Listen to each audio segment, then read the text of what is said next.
The history of Sindh, a golden journey. Greetings, friends. Today, we embark on a journey into the timeless land of Sindh region that has been the cradle of civilizations for thousands of years. The civilization of Mohenjo-daro and Harappa. Sindh's history dates back over 5,000 years, with the ancient cities of Mohenjo-daro and Harappa. These were part of the Indus Valley civilization, known for advanced urban planning, trade networks, and architecture. The people were skilled in agriculture, crafts, and commerce. Arrival of Islam in 711 AD, Muhammad bin Qasim entered Sindh, making it the gateway of Islam in South Asia. His arrival marked the beginning of a new cultural and religious era, and Sindh became known as wisdom, literature, and Sufi traditions. Sindh is the land of mystics and poets. Figures like Shah, Abdul Latif, Bhai, and Sachal Sarmast spread messages of love, unity, and peace through their poetry, which still touches hearts today.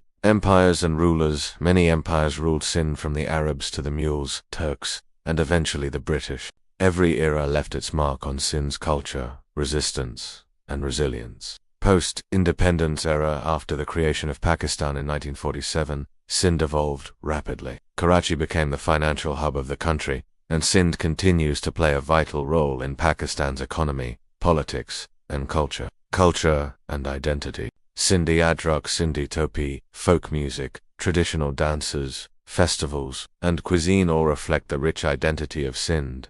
The region's vibrant culture attracts admirers from around the world.